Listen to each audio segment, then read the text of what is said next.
Aujourd'hui, à Podcast Charlevoix, elle est belle, elle est drôle, mais par-dessus tout ça, elle est intelligente. Qu'est-ce que tu veux de plus?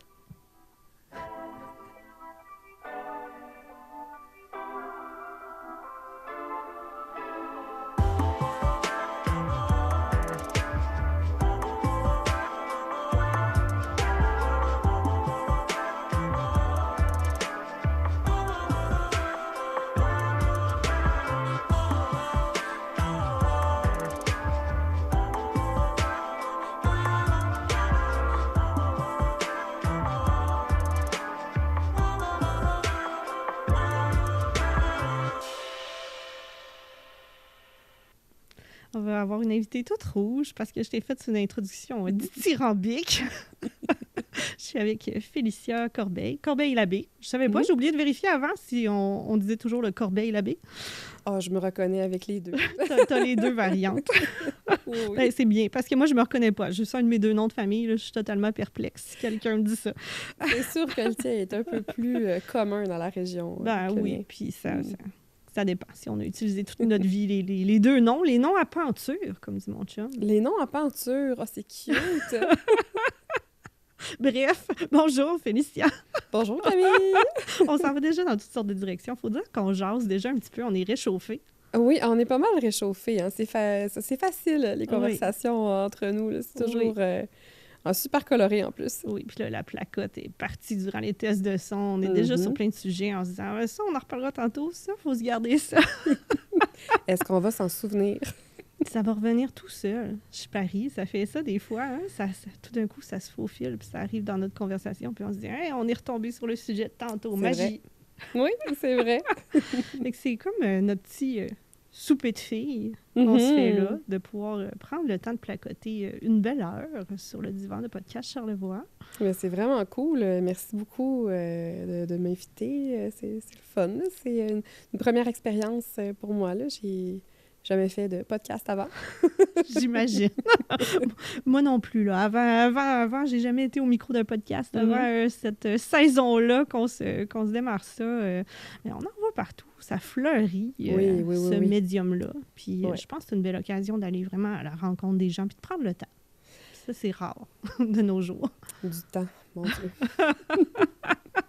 Non, c'est vrai.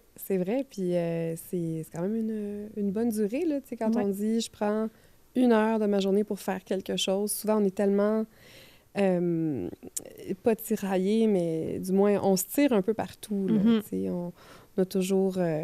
on a la job, nos courriels, on est sollicité ou contacté par nos amis, notre famille. Là, on pense à nos enfants, on pense à planifier. Ah, mais là, puis là, on se remet tout de suite dans une tâche. On a comme une tempête de choses à faire. Je cherche le terme. J'ai vu justement un petit extrait l'autre jour sur Internet où on parlait de ça, de l'attention fragmentée. Oui, l'attention fragmentée, oui, exact. Il paraît qu'on reste pas très longtemps focusé sur quelque chose, là, justement, comme tu le dis. Vient la petite pensée, là, que ting, ça fait notification sur notre téléphone. On regarde, c'est quoi? Oh, mes enfants, à cette heure-ci, qu'est-ce qui se passe? Oui, ça prend un effort particulier, là, vraiment, pour... En tout cas, moi, ça me prend un effort vraiment particulier pour me dire, bon, je dois me concentrer sur une tâche en particulier, puis ça vient aussi, disons, avec... ça vient avec 2 choses à la fin. C'est quand on réussit à faire une tâche de A à Z, de la finir, il semble qu'il y a un sentiment d'accomplissement, de fierté. On là. peut le cocher sur notre liste. Là. Ou un sentiment de encore, c'est pas fini quand on n'arrive pas à le faire parce que X, Y, Z raison. Là, c'est drôle. Fait que l'attention fragmentée. Puis là, tu me fais penser en disant tout ce qu'il y a dans notre tête, puis à quel point on prend pas beaucoup le temps de s'arrêter. J'ai envie de te demander, on s'est croisés vendredi au service de garde en allant chercher les enfants, puis tu disais, j'ai besoin de repos, j'ai besoin de prendre un bon livre. Comment tu fais pour le prendre, ce temps-là, pour toi, dans le quotidien? Est-ce que tu y arrives? Est-ce que tu as des petits trucs, des choses qui font que là, OK, on arrête de penser à tout ce qui se passe d'autre, on arrête de penser aux autres? Même si on les aime, nos enfants, là, des fois, il faut faire une pause. C'est pas toujours évident, mais je te dirais qu'à la base, j'ai une personnalité vraiment au jour le jour. Je me souviens quand j'habitais chez mes parents, puis mon père qui riait un petit peu des fois, puis il me disait je faisais une tâche dans la cuisine, par exemple, je remplissais un chaudron avec de l'eau pour faire bouillir des pâtes. Il me dit, t'es drôle.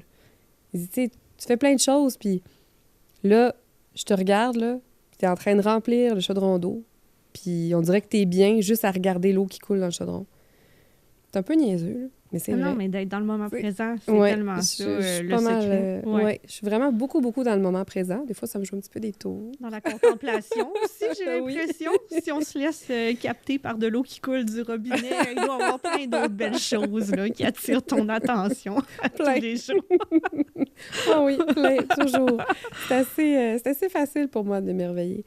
Fait que de prendre du temps, pour moi, en fait, c'est que ça a un peu deux côtés, ce côté d'être dans le moment présent.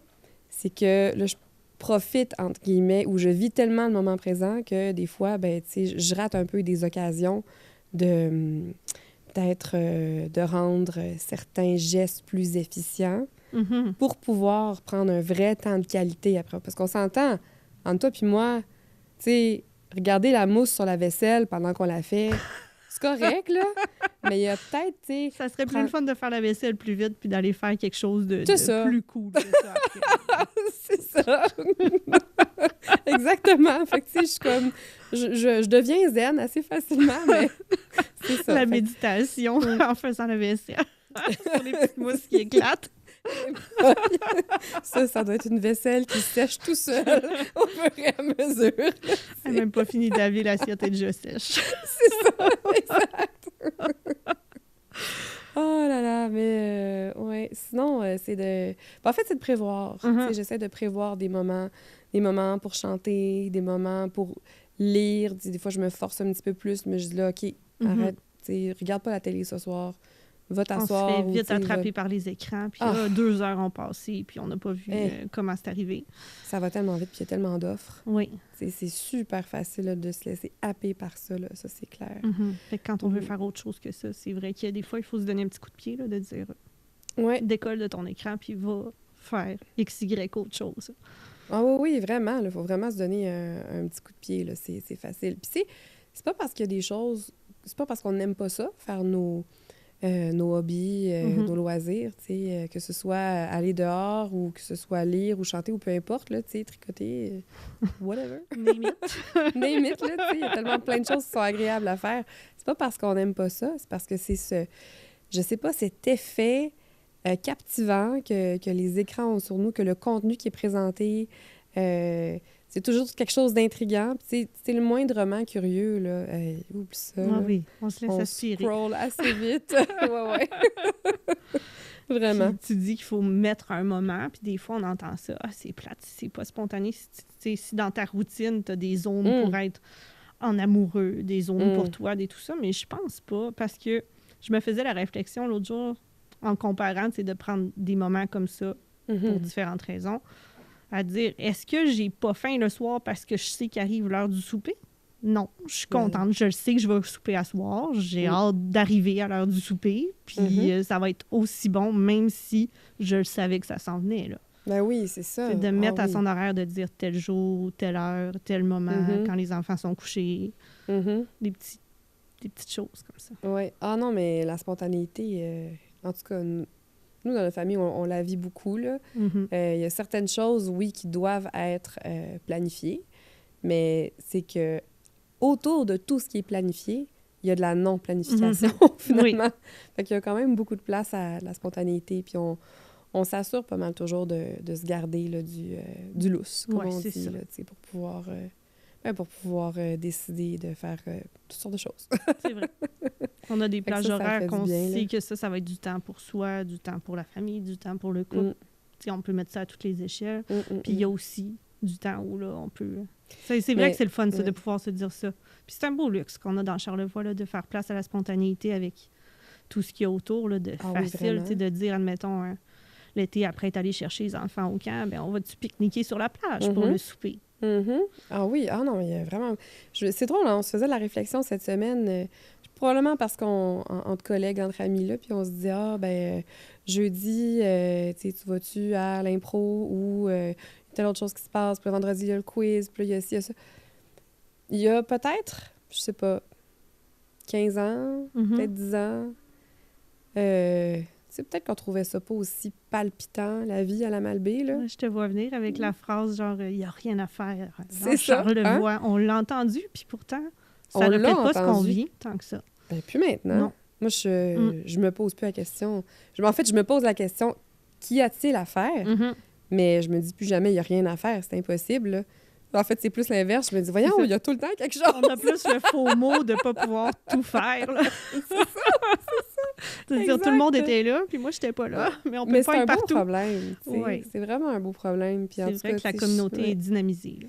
Oui, elle est plus dynamisée, là, beaucoup plus qu'avant. Fait que ça, c'est le fun. Je suis toujours contente d'avoir choisi la Malbaie. Là. Ben, c'est le fun parce que ça nous amène à parler un peu de tout ça. Que toi, t'es pas native d'ici du tout. C'est Non. tout un chemin de vie où t'es passé à différentes étapes, à différentes places qui t'amènent ici. J'ai envie qu'on parle un petit peu de ton parcours. Tu viens d'où, toi, Félicia? Bon, alors, grand mystère planant. Je viens de Montréal. Ouh. En fait, j'ai quelqu'un grandi de la sur la ville. Rive-Sud. Là, tu sais. Ouais, quelqu'un de la ville. J'ai perdu mon accent montréalais, ça a l'air.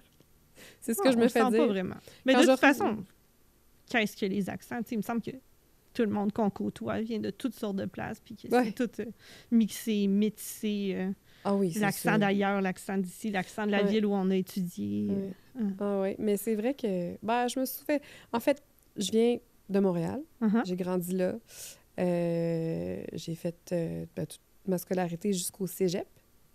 Puis après ça, je suis partie à Rimouski. Gros virage. Gros virage. Qu'est-ce qui fait qu'on décide ça virage. de dire je m'en vais en région, vraiment loin, pas dans mon bout? Pour ma part, peut-être deux choses. Déjà, d'une part, ben, j'étais prête à partir de chez nous. J'étais prête à commencer ma propre expérience de vie, à plus me responsabiliser, vraiment à prendre ma vie là, par les... Comment on dit ça, donc? Par les Par cornes? les cornes, ouais. Les deux, on a eu la même réflexion. Par les licornes! Mais c'est vrai que quand on est quelqu'un qui vient de la ville ou du moins de la périphérie, puis c'est possible de rester chez nos parents tout en allant aux études, des fois, ça prend peut-être un peu plus un coup de pied pour dire je m'en vais, puis je prends les choses en main, puis tout ça, parce que, tu sais, l'expérience, disons, de quelqu'un de Charlevoix, comme moi, allô? Faut partir assez vite, là, s'il n'y a pas notre programme qu'on veut au CECC ou tout ça. Ben oui, ben c'est On sûr. n'a pas le choix là, de bouger assez rapidement. Exactement. Tandis que là, tu avais le vrai, luxe de rester chez tes parents, mais tu t'es dit non, moi, je veux...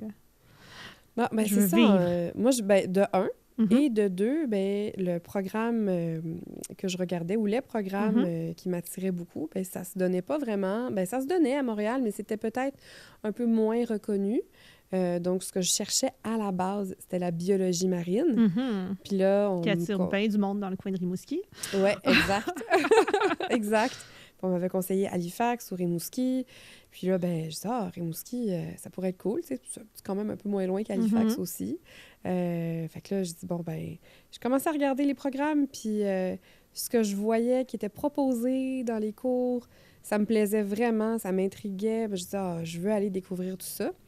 Puis finalement, en commençant donc mon parcours là-bas, finalement, je me suis dirigée un petit peu plus vers la géographie. Géographie marine, géographie, biologie. Puis je me suis comme un peu construit mon propre parcours, là. Disons que le cheminement que j'ai choisi à l'époque, ça s'offre plus aujourd'hui, là. Ça a changé de nom. Du sur-mesure. C'est ça. Mais c'était pas loin d'être du sur-mesure, honnêtement. Là, j'ai vraiment eu l'occasion d'aller chercher beaucoup de cours, beaucoup de cours qui m'intéressaient. Ça a fait de moi un petit peu une généraliste, là, tout ça. Mais c'est une expérience extraordinaire, là. À partir de chez nous, aller à 6-7 heures de route dans une ville que je connaissais pas, où je connaissais pratiquement personne. Je connaissais une personne. Tout était à découvrir, là. Presque tout, sauf cette personne-là. Puis, tu sais, je suis restée 5 ans là-bas. Finalement, parcours académique, oui, là, aussi. Mais puis après Rimouski, ben là, je suis arrivée dans Charlevoix. T'as changé de côté du fleuve. C'est ça. Quand je suis arrivée là-bas à Rimouski, je me faisais tout le temps demander « Est-ce que tu es française? » Ben non, pourquoi? T'as vraiment un accent français, mais tu sais... C'est juste, pour en c'est revenir juste aux le beau accents, français là, international. tu sais, Puis c'est drôle parce c'est que ça. je sais que j'ai beaucoup, en ce moment, l'accent de Charlevoix, je pense. Je l'ai vraiment retrouvé les dernières années. Mhm. Mais à l'inverse, moi, quand j'étais à Montréal, quand je travaillais là, je me faisais dire que j'étais française ou en tout cas Ah oui, hein? européenne parce que quand je suis dans un cadre où on parle un français international, je parle un français international. T'es-tu caméléon, toi aussi? Ouais. Hey, hein? Mais c'est difficile parce que ça se fait plus imiter les accents. Fait que là, on a l'air pas correct quand on parle trop à la Ça se fait française plus, avec hein? des Français, mais Ça se je fait fais pas plus. exprès. Ah. Mais je pense que Mais je comprends. c'est mal vu. On se Ouais. mettra pas à faire un accent haïtien parce qu'on parle à un haïtien. Ce serait sans bon sens, mais des fois, on fait pas exprès. Ben, des fois, tout le La temps. tournure Tout le française, temps. moi, elle vient très vite. Ah, mais je très comprends, mais c'est ce côté caméléon, là. C'est Hein? automatique, tu sais. Uh-huh. C'est comme... ben, c'est comme partout. À Rimouski, ça a l'air que j'ai pris l'accent du bas du fleuve. En arrivant ici, j'ai pris l'accent d'ici. Puis, je suis certaine que si je repartais vivre à Montréal, probablement que je reprendrais un français un petit peu plus international que j'ai beaucoup moins. Enfin. Mais là, C'est- tu disais pas c'est des intéressant. baleines pour aller J'ai étudier en toujours dit des biologie marine. baleines. Tu peux pas aller en biologie marine puis dire des baleines. Ça se fait pas. No. Ça se fait pas. C'est pour ça qu'ils ne croyaient pas que tu venais de Montréal. Ça, elle a dit n'importe quoi, là. Voyons donc. Elle a dit ça comme il faut. Ben non, mais tu sais. Oh là là. Ouais, mais les baleines, d'ailleurs... En Oui, tout cas, vas-y. j'en profite, là, je dis Oui, juste oui. un petit mot, mais tu sais, je disais que j'avais passé de la biologie marine plus à la géographie, biologie, mais on est tellement chanceux d'habiter à côté d'un endroit où il y a tellement de mammifères marins, puis, tu sais, le groupe de recherche et d'éducation sur les mammifères marins, Mhm. justement, à Tadoussac, là, Oui, oui. c'est extraordinaire, là, tout ce qu'ils font, puis toute l'information qui diffuse aussi pour nous, tu sais, c'est vraiment une belle source scientifique là, d'informations sur les mammifères marins. Là. Ça m'a beaucoup fasciné, ce monde-là. C'est ce qui me fascinait à la base, les mammifères marins, la vie sous-marine, les anémones, les étoiles de mer, les concombres de mer, tout ça. Je trouvais ça tellement comme étrange et spécial, comment ça fonctionnait, ces organismes. Puis, je me suis rendu compte éventuellement que, bon, il y avait peut-être certains volets de la biologie marine pour lesquels je n'étais pas tellement faite. OK.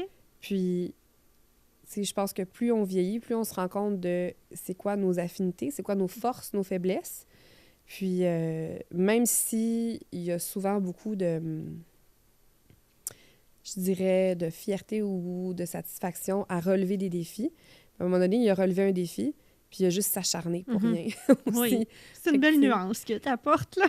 Ben oui, puis ça fait la différence dans est-ce que je me sens compétent ou compétente. Oui. Puis est-ce pas. que j'aime mon quotidien? Après Exact. ça aussi, à Exact. faire ce métier-là, faire cette tâche-là, C'est ça, même c'est ça. faire le parcours d'études là, qui va avec. Exactement. Il faut s'écouter. Oui, Puis il faut se connaître, mais c'est Oui. pas évident. À l'âge où on fait nos choix de carrière, de se connaître, tant c'est que jeune, ça, hein? C'est tellement jeune, puis il y a tellement de choses à découvrir. on s'intéresse à plein de choses. Oui, oui, puis tu sais, on parlait au début de prendre le temps de. Uh-huh. Il faut prendre le temps de découvrir ces choses-là. Oui. Puis ça se fait pas en secondaire 5, Ben, chez papa et maman, qu'on a tout découvert, Ben ce non, qu'on c'est aime, ça. qu'on a essayé, qu'on est allé voir. C'est ça. Faut sortir de chez nous, faut aller voir dans d'autres provinces, dans d'autres pays, il faut faire ces expériences-là. Mhm. En tout cas, à mon sens, là, ça nous permet vraiment de mieux nous découvrir, de mieux nous connaître aussi.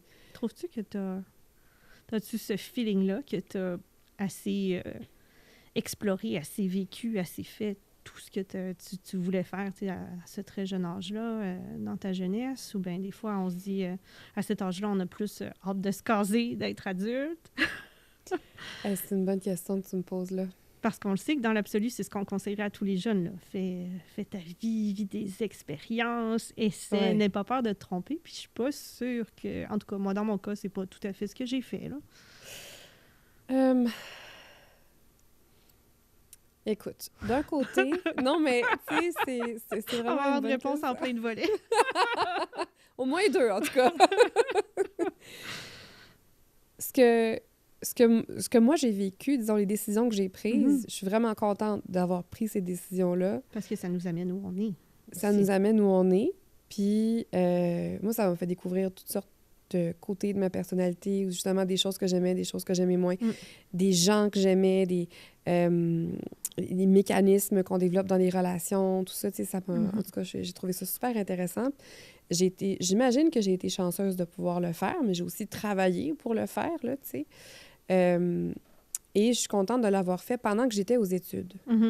Donc, ce qui m'amène au deuxième volet. À mon sens, on devrait... En tout cas, je sais pas si... Peu importe, je l'assume. À mon sens, tant qu'on est aux études, on devrait en profiter pour essayer un maximum d'expériences de vie. Là. Tu sais, c'est... Parce que un certain nombre d'années, du moins, là, qui est plus expérimental, qu'on s'attend pas tout de suite... le plus vite possible d'arriver à une bonne position. Oui, parce que tant que tu ne l'essaies pas, comment tu fais pour savoir que tu aimes ça ou non? Puis peut-être que un jour, tu vas aller... on invente, là, tu vas aller au Danemark, puis tu vas aller dans une pêcherie, un fumoir traditionnel, puis tu vas te rendre compte que la transformation d'aliments, elle t'aime vraiment ça, là. Ça se pourrait que ça te donne le goût de faire quelque chose comme ça ici au Québec ou ailleurs, peu importe. Là, ou comme ça se pourrait que finalement tu découvres que, au contraire, être au contact, je sais pas, là, de trop d'odeurs ou des manipulations comme ça, c'est vraiment pas ton genre, mais que toi, t'es plus d'un genre gestionnaire ou d'un genre, t'aimes ça vendre, pas vendre, mais convaincre les gens de vouloir te procurer certaines choses. En tout cas, tu sais, c'est ça. Il y a plein de... Je pourrais donner plein d'exemples comme ça, mais voilà. Tu sais, ou peut-être qu'un jour, tu vas aller en Saskatchewan, puis découvrir que les prairies, c'est pas si plat que ça. Puis qu'il y a des endroits fabuleux où ils font des expériences sur des arbres, qui font des haies brise-vent, puis qui viennent, voyons, pas dynamiser, mais diversifier les écosystèmes autour des champs. On dirait que j'ai déjà fait, hein? Ah oui, on imagine que là... lui, je pense qu'il est vrai. Je pense que ça part d'une vraie expérience. Oui. Fait vécu. Ceux qui me connaissent, ils vont dire « Oh non, pas encore la Saskatchewan! » Oh non, elle est repartie dans son histoire. Mais je suis tellement partie là sur un coup de... Hey, je l'essaye, j'ai jamais essayé ça de ma vie. C'est peut-être cool, la Saskatchewan, j'en ai aucune idée, tu sais. Mais ce que je trouvais le fun de ce poste-là, c'est que c'était un poste qui allait me permettre d'être dehors. C'était quand même, justement, dans le domaine forestier. Puis après ça, je me disais, bon, je vais être partie pour l'été. Puis c'était bien payé, tu sais, pour l'époque aussi. Puis j'ai adoré ça tellement que je suis retournée l'été d'après, tu sais. Mais là, c'est ça. On ne sait pas de quoi on va attraper la piqûre. Ben non. Puis c'est pas ça pantoute que je fais aujourd'hui, mais c'est pas grave. C'est ce que ça m'a permis... Ah oui, c'est ça. Ce que ça m'a permis de me rendre compte, de confirmer, en fait, c'est que j'aimais vraiment beaucoup l'interprétation puis la vulgarisation scientifique. Parce qu'en arrivant là-bas, je trouvais qu'il y avait tellement d'activités autour de la production d'arbres, de la conception de haies brise-vent. Il y avait beaucoup d'acquisition de données scientifiques aussi qui se faisaient sur place, des étudiants à la maîtrise, que ce soit l'Université d'Alberta ou d'autres universités plus de l'Ouest canadien, là, mais qui venaient puis qui se servaient, dans le fond, des arbres, des serres et de tout le matériel qu'il y avait sur place pour conduire une partie terrain, disons, de leur recherche. Puis c'était vraiment un milieu, comment dire, bourdonnant d'activité. Mais les gens ne savaient pas vraiment, le public ne savait pas vraiment ce que c'était. Peut-être un petit peu plus en Saskatchewan, mais en général, c'est méconnu. Ben oui, c'est méconnu. Toi, quand quelque chose est méconnu, tu as envie de le faire connaître. En général, oui. Ben oui, c'est ça. Puis je me suis dit, hey, ça serait donc bien le fun, un centre d'interprétation là-bas. Il y avait tout sur place pour en faire. En plus, c'était sur le Highway 1. C'était passant, il y avait des gens. C'est ça, il y avait du potentiel quand même. Mais tu sais, j'étais jeune, puis je comprenais pas vraiment tous les tenants et aboutissants de cette idée-là. Mais quand même, tu sais, je me suis dit, hey, je pense que ça serait un rêve dans ma vie, moi, d'ouvrir un centre d'interprétation. Regarde ce que je fais aujourd'hui. Ah oui. Tout est dans tout. Je vis mon rêve. Tu vis ta best life. Yeah. Parce que, justement, tu y reviens après quelques années là, à ton domaine d'études. Puis j'ai l'impression quand les deux, en tout cas, corrige-moi si je me trompe, mais tu as eu quelques années où tu as bifurqué, tu es allé dans une autre direction. Puis ça, c'est correct aussi. J'ai envie qu'on en parle aussi que on peut faire toutes sortes de domaines d'études. On pourrait ne jamais travailler là-dedans, puis on aurait quand même acquis plein de petites choses ici et là que tu vas chercher la capacité à faire un texte, la capacité à analyser des choses. Puis ça, tout ça te sert après dans plein d'autres domaines. Puis il n'y a pas... ça me ramène aussi à ce que tu viens de dire, d'oser explorer puis de tenter des nouvelles choses. Il n'y a pas non plus d'erreur. On ne se trompe pas. On peut changer de parcours. On peut bifurquer.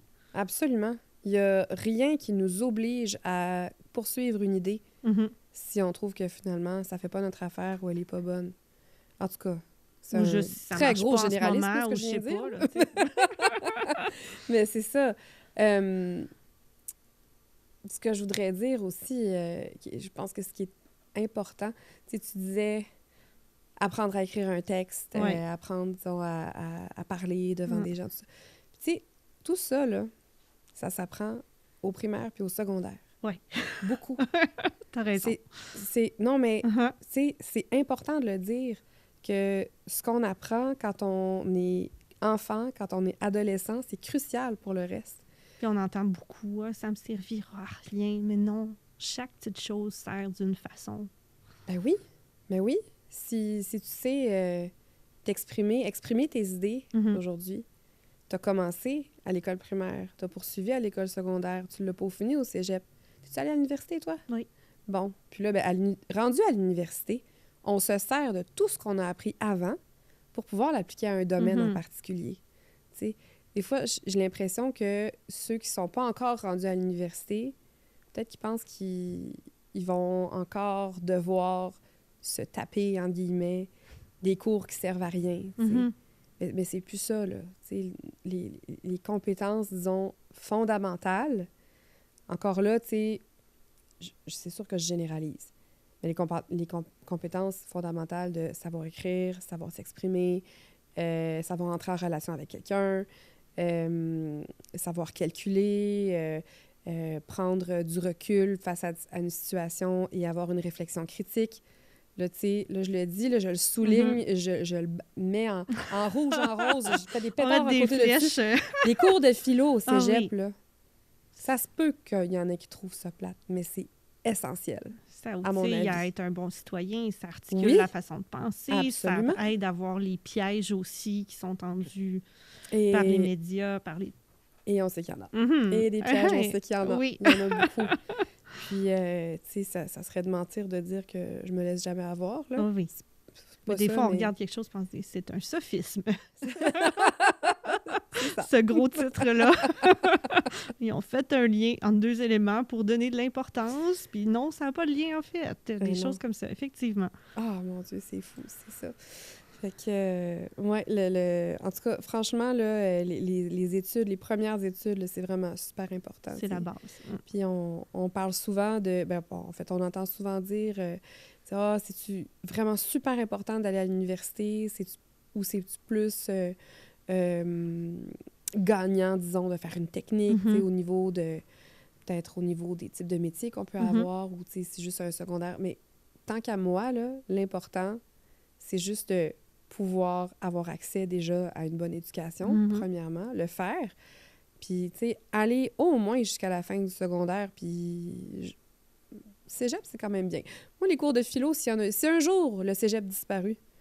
disparu. C'est le cégep disparu. On coupera ce bout-là. Hein? Si un jour les cours de cégep, c'est-à-dire si un jour l'étape académique du cégep disparaît, je souhaite qu'on mette mordicus, là. La philo à un autre niveau. Là. Qu'on mette la philo au moins au secondaire. Tu sais, même un cours de philo au secondaire. Là, il y en a qui vont me dire, mais là, on n'a plus le temps de rien faire. On n'a même plus le temps de faire des concentrations sportives. Mais c'est une matière mal aimée, mais importante. Vraiment importante. Oui, vraiment importante, juste pour développer la pensée critique. Puis il y a beaucoup de matières qui font juste comme ça, nous donner des petits éléments qu'on ajoute à notre personnalité, à notre intellectuel, à notre façon de penser, puis qui construisent après ça. Oui, exactement. Comment on va regarder les choses plus tard, là, toute notre vie. La géographie, à mon sens, c'en est un excellent exemple. On a appris, en tout cas dans le parcours que j'ai suivi, on a vraiment appris à avoir un regard global sur les situations. On a appris à considérer toutes sortes de volets qui nécessiteraient l'intervention de plusieurs... C'est mon tour de gigoter.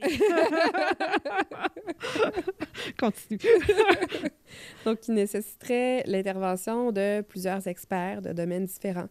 Donc, l'interaction entre plusieurs disciplines qui vont donner à la fin un résultat vraiment complet. Fait que, comme tu dis, il y a certains volets, certains domaines qui nous poussent là, à utiliser plusieurs compétences acquises, là, mais aussi, je sais plus, non, c'est pas ça que je voulais dire.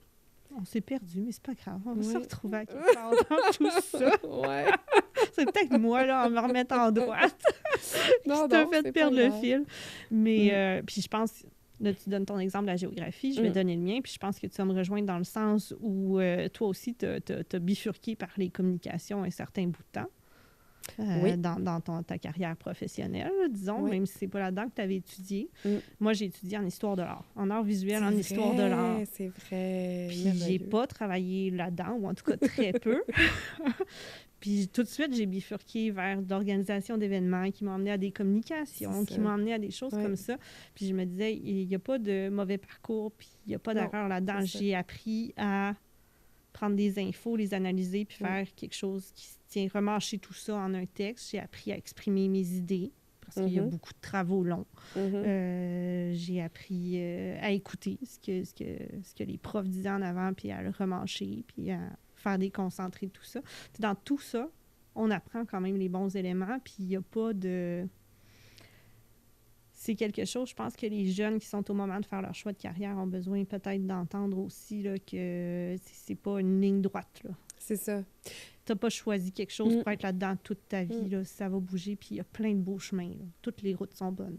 Mais je te pose une question, OK? Oui. On va se remettre à 15 ans, mettons. 15-16, là où les choix de carrière commencent à se décider un petit peu plus. Puis on s'entend que ce ne sera pas par le choix le test du choix de carrière là, qui nous disent qu'on va être poissonnier ou tapissier. Oui, c'est les métiers, correct. Le métier le plus payant dans le petit guide, c'était clown, je pense.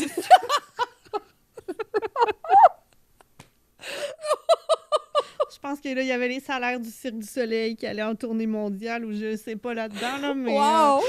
Oh, c'est excellent, tu vois!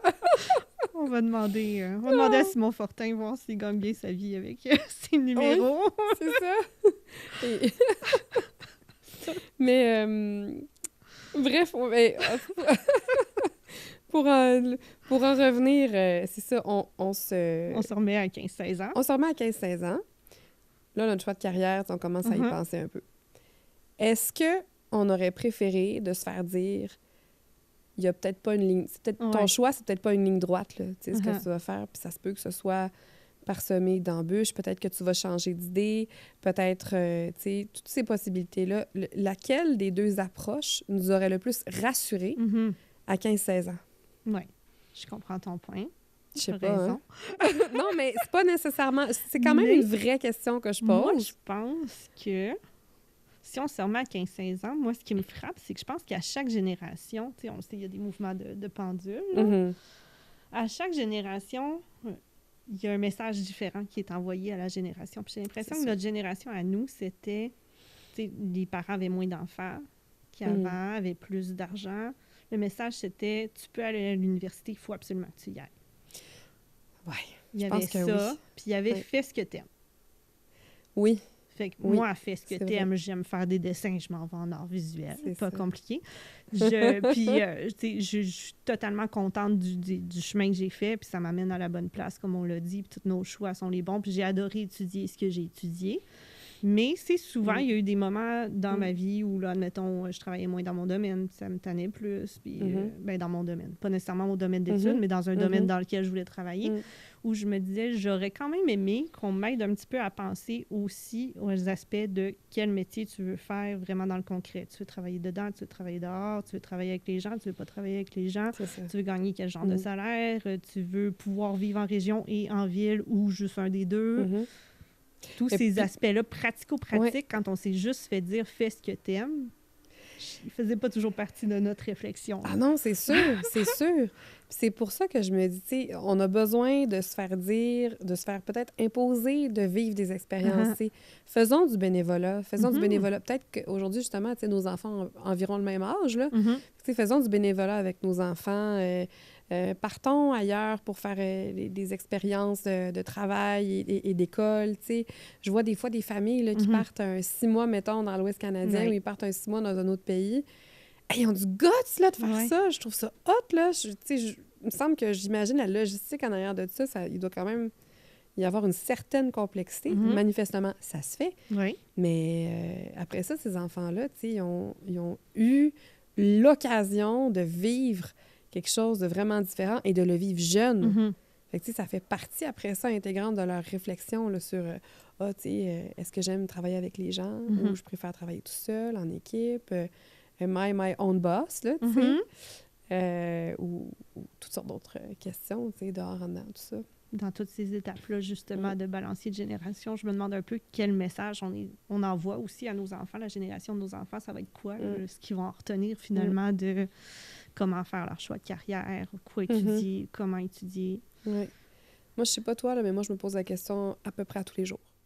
Pour tes enfants? Oui. Ben, je me demande, tu sais, je suis comme toujours un peu en remise en question, quel message, quel modèle on envoie, qu'est-ce qui... Mais tu sais, je pense, veux pas, quand on devient parent, là, c'est comme une question perpétuelle. Je suis vraiment en train de donner le meilleur modèle de moi-même. Mais quel devrait être ce modèle? Oh, des fois, je fais comme, OK, non, là, va te coucher. Moi, je dirais qu'avec de la transparence, de la vulnérabilité et de la vérité, on se trompe pas. C'est beau, ça? C'est beau, ça? Tu sais, si on leur dit Ouais. que pour tel aspect, on se demande si on s'est peut-être trompé, mais c'est correct. Tu sais, Mhm. ça a amené une belle étape aussi. Ouais. Je pense que Ouais. nos enfants vont plus, notre génération, nos enfants vont être peut-être plus élevés avec justement être directement dans le bain de ce qui se passe, que ce soit en voyageant beaucoup avec des parents, que ce soit en se faisant répondre à 1000 questions, en ayant plein de connaissances. Je pense qu'on est beaucoup plus ouvert avec nos enfants, peut-être. J'ai l'impression qu'on prend plus le temps, en tout cas, de l'être.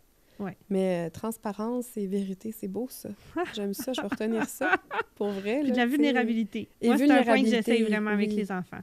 C'est dur, Que si je ça. sens que, tu sais, je sens que je suis pas d'humeur, là, puis que peut-être que je suis plus dure avec Ouais. eux parce que moi, je vais pas bien aujourd'hui. J'aime mieux dire, je vais pas bien aujourd'hui. Oui, c'est... Pas répéter le modèle du parent fort qui ressent rien. Mais là, le monde qui nous écoute, là, s'ils m'écoutent à chaque semaine, ils vont être tannés. Ça fait plein de fois que je le dis. C'est vrai? Bon, en tout cas, moi, c'est la première, là, fait que c'est correct. Oh là là. Non, mais c'est vrai que... Il n'y a pas de manuel. Non, il n'y a pas de manuel. Puis il n'y a pas de manuel non plus pour décider ce qu'on fait dans notre vie, là, tu sais. Mais je te rejoins absolument. Là, il n'y a pas de chemin parfait. Puis, on rencontre toutes sortes de personnes. Ben, en fait, toutes sortes de personnes qui ont des parcours différents. Des fois, j'ai pas d'exemple précis en tête, mais je sais que j'ai rencontré des gens avec des parcours beaucoup plus variés que le mien. Puis je suis comme, wow! Cette personne-là est rendue à tel endroit, puis fait... je sais pas, rendu dans tel domaine qui peut être un domaine tout simple, là, puis avec tout ça comme bagage derrière lui ou elle, là, c'est vraiment impressionnant. Mais tu sais, ça forge l'humain qu'on est, là. Puis l'humain qu'on est tellement plus aussi que notre carrière. Ben oui. J'ai envie qu'on en parle aussi depuis tantôt, qu'on parle un peu d'orientation, de choix de carrière, d'études, de tout ça. Quelle place tu donnes, toi, à ta carrière, à ta formation, comme dans ton identité? Puis dans nos choix de vie, est-ce qu'on met le focus là-dessus? Est-ce qu'on le met pas? Oui, c'est une bonne question. J'ai toujours été du genre à me dire, faut vraiment que j'aime ce que je fais. Parce que j'ai besoin, comme certainement beaucoup de personnes, pour me sentir bien, j'ai besoin de me sentir utile. Okay. J'ai besoin de sentir que j'apporte quelque chose aux gens qui sont autour de moi et à la société aussi. Mais tu sais, pas dans un but de je vais avoir une statue de Félicia Corbeil-Labbé quand je vais être morte, tu sais. pas. On réserve le spot, on engage un sculpteur. En cuivre, s'il vous plaît. En bronze, c'est-à-dire bronze. Là, non, vraiment pas. Mais tu sais, si je me suis toujours dit, depuis le moment où j'ai pu prendre conscience de ça, que si par mon passage, je pouvais contribuer positivement, peu importe l'échelle, là, c'est ça que je voulais dire. C'est pas l'échelle qui compte pour moi. C'est juste contribuer positivement à faire un petit changement ou une contribution positive autour de moi, ben tu sais, c'est correct. Là. Peu importe c'est comment. Puis tu sais, là, c'est drôle parce que ça me fait penser à une réflexion que j'ai eue souvent. J'adore l'environnement, j'adore la géographie. Je suis tellement contente d'avoir étudié tout ça. Mais j'adore aussi la musique et chanter. Oui. J'aime vraiment, vraiment beaucoup ça. Je voulais y revenir, tu l'as nommé quelques fois depuis tantôt, chanter, dans les passe-temps, chanter. Et oui, c'est toujours un passe-temps. Mais une question que ma mère m'a souvent posée, c'est pourquoi t'es pas allée en musique? Oui. Pourquoi? T'as tellement une belle voix, Félie, pourquoi t'es pas allée là-dedans? Je te verrais chanteuse. Combien de fois elle m'a dit pourquoi tu vas pas faire des concours, ci et ça? Puis tu sais, c'est pas parce que j'aime pas ça. C'est parce que mon sentiment d'utilité, je le retrouve vraiment plus dans le volet plus environnement territorial, justement, géographie, un volet où on va rejoindre, encore une fois, plusieurs disciplines, plusieurs domaines pour en faire un impact, avoir un impact positif après ça. Là. Puis tu réussis à faire quand même place encore à la musique dans ta vie, de d'autres façons. Oui. Il y a un équilibre. Ben, en tout cas, je sais pas si c'est équilibré, là, mais... C'est peut-être pas égal, là, mais c'est sûr qu'on doit mettre beaucoup d'heures dans notre travail, normalement, plus que dans nos passe-temps. Ben, en tout cas, à moins que le passe-temps soit le travail, là, tu sais, mais c'est ça, là, c'est un peu rare, là, mais de toute façon, tu sais, j'ai vraiment, en tout cas, à mon avis, j'ai vraiment la chance... d'occuper un emploi qui correspond vraiment à mes valeurs, correspond à la mission de vie que je me suis donnée. Là. Puis là, depuis tantôt qu'on en parle de cet emploi et on ne l'a pas nommé. Pour ceux qui ne te connaissent pas, Félicia. Secret. Faites vos recherches. Mais c'est ça. Mais non, faut pas que ce soit... faut pas que ce soit... Ben, en fait, ça me dérange pas que moi, je sois un secret, mais il faut pas que le projet pour lequel je travaille soit un secret. Dans le fond, je travaille pour une organisation qui existe depuis 2009. Ça s'appelle Sciences à commercial CECC. CECC, c'est le... Ben, toi, tu le sais, mais... collégial en Charlevoix. Exact. Et qui a ouvert les observatoires astronomiques et de l'astroblème de Charlevoix. Donc, un centre d'interprétation sur l'astronomie. Ça rejoint et la tout géologie. à fait ce que tu nous as dit tantôt. Vulgariser, partager les connaissances. Oui, exactement. Et depuis quelques années aussi, on développe le projet de Géoparc de Charlevoix. C'est là que ma formation en géographie vient vraiment jouer son rôle. Que géoparc, il faut que je le définisse quand même un petit peu. Go! C'est pas un terme... Utilise ton temps micro là, pour nous dire ça, c'est quoi un géoparc? Vulgarise-nous! Toi, Camille, est-ce que tu es bien à l'aise avec c'est quoi un géoparc maintenant? Ben là, ça fait quelques entrevues et compagnies qu'on fait, mais c'est pas moi qui va l'expliquer au micro. Je te laisse parole, tout à fait. C'est bien correct. Ma petite phrase magique, c'est un géoparc, c'est un territoire où on célèbre les liens entre l'héritage géologique et les habitants. Donc, c'est pas juste la géographie, là. C'est pas juste la géographie, c'est pas juste la géologie, mais c'est surtout qu'est-ce que... Ben, en fait, c'est quoi les liens entre notre environnement géographique, géologique et comment on habite le territoire, ce qu'on en fait, tout ça. Donc, oui, ça va passer, bien sûr, par des volets un petit peu plus scientifiques, comme de la recherche, comme la description de sites qui, géologiquement, sont vraiment intéressants. Tu sais, quand je dis intéressant, là, c'est intéressant pour nous, pour le géoparc, mais c'est intéressant aussi d'un point de vue géologique international. OK. Ça vient expliquer une partie de l'histoire géologique, l'histoire des continents, l'histoire de la croûte terrestre, l'histoire des montagnes de Charlevoix ou des vallées de Charlevoix, astroblème de Charlevoix. Tu m'emmènes avec une question. Est-ce que toutes ces particularités-là du territoire de Charlevoix, on le sait, il y a eu une météore, il y a tout ça. Est-ce que ça fait partie de ce qui t'a attiré à venir dans la région? Absolument pas. Absolument pas. Absolument pas, non. C'est pas ce qui m'a Fait que tu te attiré à retrouves venir dans la ici, région. comme ça, surprise, avec tout ce beau territoire-là, Mais géographiquement Camille, tellement intéressant, puis ça c'est devient... l'amour. Ben oui.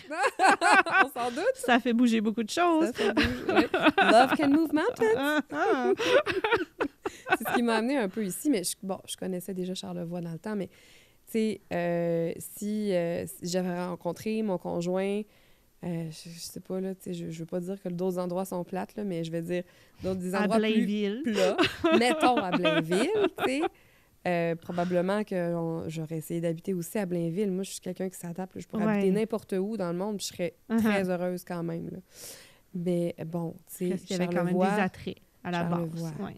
c'est magnifique. C'est magnifique. C'est Mais là, super intéressant. tu as dû avoir un temps où tu as cru que tu pourrais pas exercer ton domaine dans Ouais. Charlevoix. Ouais, c'est sûr. Ben, surtout au début, je dirais, là.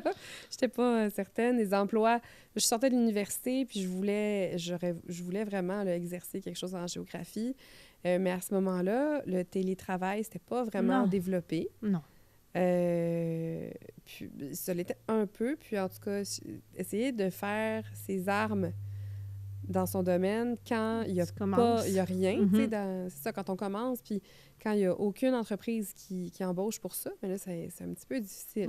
Fait que j'ai fait mes armes autrement, puis là, ben justement, j'ai essayé d'exploiter les autres compétences que j'avais acquises à d'autres moments de mon parcours académique. Donc oui. Ça fait des beaux contacts dans la région qui t'ont amené d'une place à l'autre, puis c'est ça, quand il y a eu un beau projet, que ton nom sorte, on disait, ben il y a elle. Oui, puis j'ai eu l'occasion de travailler en tourisme quand même plusieurs années, puis c'était super, super formateur. Tu sais, on dit là qu'on va à l'école aussi, là, mais il y a l'école de la vie, entre guillemets, tu sais, nos expériences de travail comme ça, professionnelles, ça en fait partie de l'école, parce qu'on apprend. Puis je te dirais que même, j'apprends encore plus depuis que j'ai le poste que j'occupe maintenant. J'apprends tous les jours, Camille. Tous les jours. Il ne se passe pas une seule journée sans que j'apprenne quelque chose. Tu comprends que c'est pas plate? Tu l'as dit tantôt, t'es curieuse. Puis même le slogan des observatoires, je sais pas si c'est encore ça, curieux de nature. Curieux de nature, oui, c'est encore ça. Ça mais, fit, hein, ça te colle un petit peu. On te reconnaît là-dedans. Oui, j'avoue. Même si c'est probablement avant toi que c'est arrivé, ce slogan-là. Mais tu fit dans l'entreprise, l'organisme, puis dans la gang, puis dans tout ça qui a été fondé pas mal par Jean-Michel aussi, qu'on va nommer. Oui, absolument, absolument. Qui est toujours là. Lui, le regard vers le ciel, puis toi vers la terre, maintenant, dans tout ça. Je te dirais qu'il y a beaucoup le regard vers la terre maintenant. Là. Puis c'est parce qu'avec toutes les recherches avec la recherche qui mène en collaboration avec la Commission géologique du Canada et le Centre d'études collégiales, là, et je pense qu'il n'y a jamais eu autant les yeux à terre, mais c'est ça, c'est des yeux de curiosité. Oui. Quand on regarde les choses avec un regard scientifique, ça amène une chose, amène une autre question, puis toujours. Ça n'arrête pas. Oui, toujours. Il n'y a pas de limite, pas vraiment de limite aux questions là, qu'on peut se poser. Là. Tu me fais penser aux tout petits avec leurs 10 000 questions. Ils ont-tu eu cette phase-là solide? Toi, les tiens, le pourquoi, mais pourquoi, mais pourquoi? Ben oui. Avec Arthur, on s'est rendu à « mais pourquoi les trous noirs », genre à 2 ans? Je me disais, ouh! Oui. Ben, ça, tu vois, le truc, là, c'est à un moment donné, parce que, point. Tu changes de sujet. On allait toujours à l'explication. Parce que plus t'expliques... Au trou noir, puis là, les trous noirs, non, mais ça, personne ne sait. On peut pas aller plus loin. Regarde, on va les castors. Ah oui, non, c'est ça. Là. C'est, à chaque fois, plus on répond, plus on se pose de questions à un certain âge. Là. Mais pourquoi? Là? Mais oui, c'est certain. Mais c'est le fun, tu sais. Moi, ça m'arrive des fois de moi-même, en explorant un sujet, ben, je me demande pourquoi. Fait que là, je vais voir. Mais le pourquoi, ça, fait que je vais voir autre chose. Le pourquoi, c'est, tu sais, je me fais des pourquoi à l'infini. Moi-même. Là, passer la journée, puis t'étais juste sur ton écran. À chercher la réponse. On vient de dira boucler pas ça notre trop boucle. fort. Est-ce que tu l'as toujours eu, le côté scientifique? Parce que tu parlais tantôt de la musique aussi, de la chanson. Tu as les deux volets, le artistique, le scientifique. En dedans de toi? Oui, vraiment. Tu te souviens, je sais pas si c'est au secondaire, ils faisaient passer ça aussi. À un moment donné, là, ils nous ont passé comme un test, là, des Des types de soi-disant... personnalité, là? Ouais, des types d'intelligence ou des types de personnalité. Je suis pas sûre d'avoir fait au secondaire, mais oui, je l'ai déjà fait. Mais ouais, tu vois, hein, Ouais, fait ouais, qu'on ouais. a comme verbomoteur, Mhm. logico-mathématique, il y avait kinésiologique, peut-être que je... C'est utilisé aussi dans le recrutement d'emploi, ça. Ah, Il me semble, ouais? des fois. Ah, ça se peut, Il me oui, semble ça se que peut, ça se peut. Mon ex, il a passé ça dans des entrevues. Ah, ouais, hein? Mais Des il y avait tests comme de un... personnalité. Ouais, ouais, ouais. Mais tu vois, ben écoute, je sais pas jusqu'à quel point c'est très... c'est quoi, accurate en français, là, Ouais. mais... en tout cas, disons valide. valide. On va dire ça. Ouais. c'est pas lui le bon mot, là, mais... Mais c'est ça, mettons, je sais pas jusqu'à quel point c'est vraiment super valide, tout ça, mais les deux qui sont ressortis, c'est l'intelligence musicale. Il y avait un truc, l'intelligence, ou en tout cas la personnalité musicale, puis la personnalité écologique, environnementale. Fait que c'est ça C'est m'a déjà toujours, clair. T'as jamais suivi. changé, toi? Mais tu sais, je te dirais que c'est beaucoup plus une fascination pour tous les phénomènes scientifiques. C'est le désir de partager. Tu sais, on pourrait parler de n'importe quoi, ou presque n'importe quoi, là, puis le plaisir vient du fait de le partager. Vient du fait de découvrir, toi, t'as appris telle chose, OK, moi, j'ai appris ça. Hey, c'est vraiment intéressant, puis de faire des liens, puis de s'imaginer. C'est dans le partage que ça devient vraiment effervescent, là, je dirais, parce que oui, c'est le fun d'apprendre des choses par soi-même aussi, mais juste jamais pour autant. Soi, ouais, c'est ça. Jamais autant que de le partager, là, tu sais. Mais je voulais dire d'autres choses, j'ai oublié. Et puis moi aussi, je m'en allais sur une question, puis je suis en train de l'oublier. C'est magnifique ce qu'on est en train de faire là. Mais j'avais envie de dire, justement, on parlait des différents types de personnalités. Puis c'est deux choses là, que tu aimais depuis tout petite. Quand tu étais tout petite, tu voulais faire quoi, toi? Ça, c'est la fameuse question. On se fait demander ça combien de fois quand on est jeune? Qu'est-ce que tu veux faire plus tard? Ben, honnêtement, je pense que quand j'étais toute petite, je voulais être chanteuse, faire partie d'un band, là, tu sais, ça faisait pas mal... ou ça, ou être gymnaste. C'est beau rêver. C'est beau rêver, mais ça... On a toujours des beaux projets très sérieux à cet âge-là. Oui. Toi, tu voulais faire quoi quand tu étais petite? Toutes des affaires artistiques, mais toujours appliquées sur des choses. Designer de mode, décoratrice, des affaires comme ça. J'ai eu une période où je disais réalisatrice. Ah oui, hein? Puis tu comprenais-tu vraiment ce que ça voulait dire? En fait, j'avais demandé à mon oncle qui était dans le domaine de la télé puis du cinéma comment ça s'appelle la personne qui, admettons, a les idées dans un vidéoclip ou dans un film ou des choses comme ça. Ouais. Je cherchais le mot, je le savais pas. OK. C'est le réalisateur ou la réalisatrice c'est ce qu'on m'avait dit à ce moment-là. Mais bref, toujours des choses appliquées comme ça. OK. Ah, c'est intéressant, ça. Ce qui me ramène en plus à, tantôt, quand on parlait d'aller à l'université ou pas, tu as dit, des fois, les gens disent « Est-ce que je préfère une technique? » Puis moi, c'est un peu l'inverse. Je me suis toujours fait dire « Va à l'université parce que tu es capable, parce que tu en as la capacité, puis vas-y, go, fonce. » Jusqu'à ce niveau-là, absolument. Puis à d'autres moments où je travaillais justement pas dans des domaines qui me plaisaient nécessairement, puis je cherchais quoi faire de ma peau, de ma vie, comment gagner ma vie d'une façon qui me plaise puis qui me stimule, je me disais « J'ai jamais les aptitudes concrètes de faire les choses que j'aime. Tu sais, j'ai pas la technique. » J'aurais aimé savoir une technique de quelque chose. J'ai des idées, mais je sais pas coudre. Je sais pas faire ci, je sais pas faire ça. Tu sais, je sais pas les appliquer. Puis ça, c'est peut-être quelque chose que je m'étais pas rendu compte qu'il allait me manquer dans mon parcours. Quand j'ai vu le programme d'art visuel, admettons, qui était touche à tout, on apprend sur ces sujets-là, mais on n'apprend pas à les faire. Ah non! En tout cas, moi, dans mon programme que j'ai Surprise! fait... oui, peindre, là, peindre, dessiner, mais admettons, il y a un cours de photo là-dedans, mais c'est plus l'histoire de la photo, c'est pas la photo. Le cinéma, c'est l'histoire du cinéma. OK, oui, je comprends. Mais... il y a toujours un enjeu de faire les choses, savoir les choses. Ça, c'est vrai. T'as totalement raison, là, puis...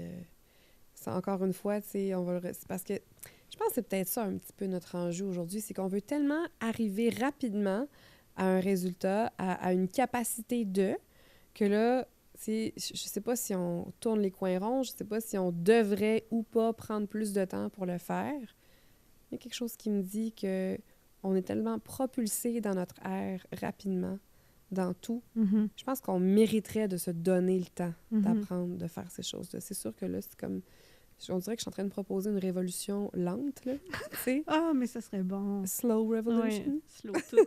Slow tout, moi, que j'aime tout, dire. là, tu sais. Slow food, slow Mais tout. tu sais, parce que tu disais, ouais, c'est ça.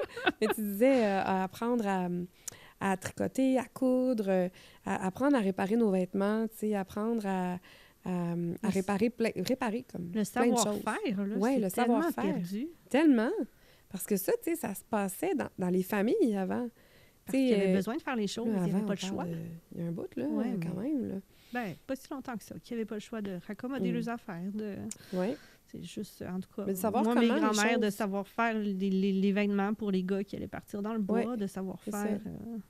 Mais de savoir transformer les Ouais. choses, les encanner pour passer l'hiver. On ne sait plus nos savoir-faire traditionnels, même la Non, c'est base. ça. Mais c'est dur, tu sais, je trouve ça toujours intéressant de parler de cette espèce de progression de notre société, là, parce que je trouve que c'est toujours la dualité entre est-ce qu'on choisit d'utiliser notre temps pour justement se donner plus de réflexion, parce que finalement, tu sais, si on n'encanne plus nos légumes puis nos fruits, si on les cultive plus, c'est tout le temps comme d'autres personnes qui font ça pour nous, ben là, pour ceux qui sont dans cette situation-là. Là. Mais c'est parce que notre temps, on l'utilise à autre chose. Mais là, on l'utilise à faire quoi? Est-ce qu'on l'utilise vraiment de manière utile, de manière efficace? Tu parlais tantôt là, d'être utile, de se sentir utile. Quand C'est on ça. le regarde, des fois, avec le recul, on dit est-ce que c'est vraiment utile que j'écrive des beaux petits articles pour un site web? Est-ce que c'est vraiment utile qu'on soit ici à jaser sur le divan? Certains diront oui, certains diront non, mais on a toujours ces remises en question-là quand même qui sont là. Ouais. Je pense qu'on serait pour un mouvement de société, ce que tu dis de ralentir, là. Ouais. Un petit peu de recul. Mais c'est ça, mais on dirait que ça dépend pourquoi. Vers le développement tout le temps. Oui, que toujours aller plus vite vers tout, tandis que, tu sais, est-ce que c'est... Bon, déjà, est-ce que c'est important de savoir coudre? Est-ce que c'est important de savoir utiliser un tournevis, une vis, de savoir comment poser une équerre? C'est important. Tu sais, c'est tout ça. C'est important de savoir comment entretenir nos chaussures? C'est toutes des choses qu'on n'apprend jamais à l'école, à moins qu'on aille apprendre un métier précis. Oui. Là, on va apprendre comment pratiquer ce métier-là, bien sûr. Mais sinon, tu sais, à l'école générale, c'est pas des choses qu'on apprend. C'est des choses qu'on apprenait autrefois, justement, plus en famille. Puis plus on a donné de la place, disons, au parcours, aux cours, comment on appelle ça? Des cours magistraux, là, des cours théoriques. Plus on a donné de la... Merci, c'est ça. Plus on a donné de la place aux cours théoriques. Je suis bonne pour télésuffler les mots. Je suis habituée avec Patrice. Ah ouais? C'est quoi non, c'est ouais, fait que plus on donne de la place aux cours théoriques ou à la théorie, disons, dans notre vie, ben moins on a de la place pour la pratique. Puis là, ben c'est pas mauvais en soi, mais c'est cette réflexion, tu sais, qui aboutit peut-être pas tant que ça, mais que j'aime amorcer. Oui. J'aime ça, discuter de ça aussi. On n'arrivera pas à un constat parfait, complet. Non, c'est ça. Mais il faut en jaser pour brasser ces idées-là puis faire réfléchir encore. Ben oui, absolument. Puis on arrive au bout de notre temps, Félicia. Puis déjà. Tu sais, on a commencé en parlant de prendre le temps, d'avoir le temps. Puis on revient sur ce sujet-là à la toute fin. On a bouclé d'un bout à l'autre, on a parlé de ça. Puis on a parlé de vivre des expériences, de faire des choses, de bien vivre. Puis ça aussi, ça se retrouve à notre toute fin d'épisode, à notre toute fin de podcast. Je trouve ça bien intéressant comment tous les sujets amènent souvent aux mêmes conclusions. Je pense qu'on voit le type de personne qu'on est là-dedans. Mais merci beaucoup d'avoir pris le temps. De prendre une petite heure dans le divan, de nous jaser. C'est très confus, ce divan. On l'aime beaucoup. Il est très doux, très... toujours. Mais merci à toi, c'est le fun. On jaserait encore, hein? Ben oui, on jaserait certains.